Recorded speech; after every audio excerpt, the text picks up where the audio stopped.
Today is March 27, 2021. My name is Charles Suter. Today I'm presenting part one of my influence series titled Plant Suggestions with Questions.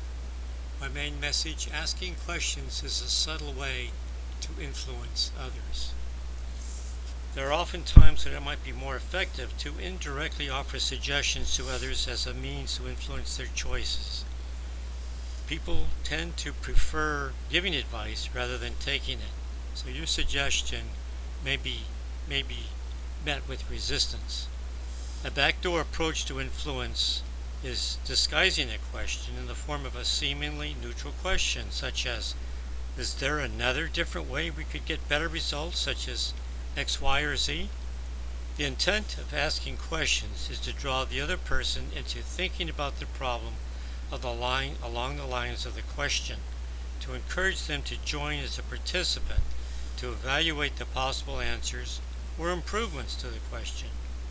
Once a person takes ownership to a problem, they begin to take responsibility for its future development, often concluding that the ideas was their own. In this presentation, I offer three applications for questions as a form of influence. My first application for using questions as a form of influence is to offer improvement suggestions, perhaps at work, in the office, in the form of an innocent question. Suggestions might be rejected, but unassuming questions often get others thinking. Ask, for example, what do you think about the possibility of doing X, i.e. to solve this problem? Ask, what would happen if we did Y instead of maybe Z or X? Rather than risk the rejection of an idea before the intended receiver is ready to give his or her unbiased consideration, you can present your ideas in the form of innocent questions to find out the receiver's readiness to respond to it. Depending on the response, you can continue with other questions or simply wait until a better time. Ideally, the receiver of your suggestion, given in the guise of a question, might have some value-added suggestions for improving the idea. Once the receiver begins thinking about a suggestion, it may grow in their minds as a viable option.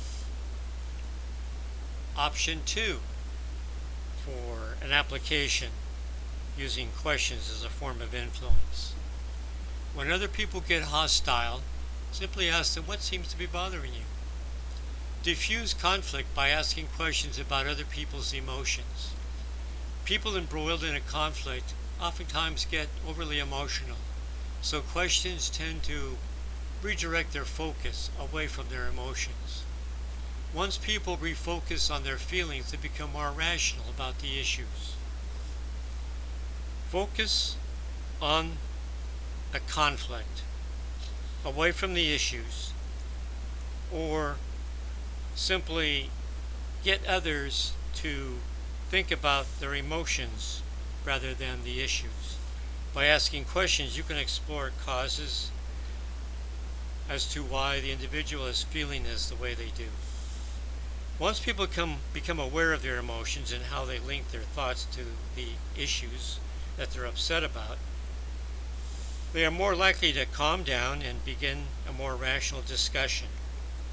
A discussion about emotions just tends to reduce emotional intensity. Number 3. Third application for questions as a form of influence. You can best help others by asking relevant exploration questions. People won't really ask you for help unless they're desperate. And until then, if you offer suggestions, they're unlikely to be receptive. However, when people do ask you for advice, begin by asking questions. Don't jump in and start giving them advice. Ask questions to guide their exploration of their own issues. An exploration of the problem that the person is facing tends to produce a better understanding, getting them ready to produce an actual decision for solving that problem. People who are trapped within their own mental boundaries want help, but are often too embarrassed to ask for it.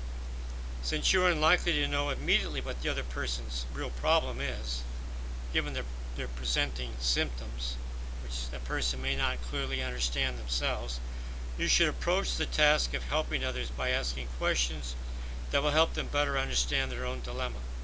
The right action to solve a problem often depends upon finding the right point of view so that a proper understanding of the problem leads to effective action. My final message is it takes less persuasion to convince others with questions. The suggestion put forth as a recommendation is usually followed by a defense of the suggestion, especially if the receiver is not of the same viewpoint. However, instead of offering a suggestion, you can accomplish the same effect with a question. The suggestion you want to offer is simply reframed as a question. Ideally, the receiver of the question will begin to seriously evaluate the merits of the question, especially if it's related to the problem the receiver is trying to solve. If the question leads to consideration of the merits of the idea contained within the question, that could trigger a healthy debate rather than an outright rejection. Sometimes the best way to influence others is simply to ask a question. That's all for now. Remember to stay positive. You'll be happier, healthier, and live longer.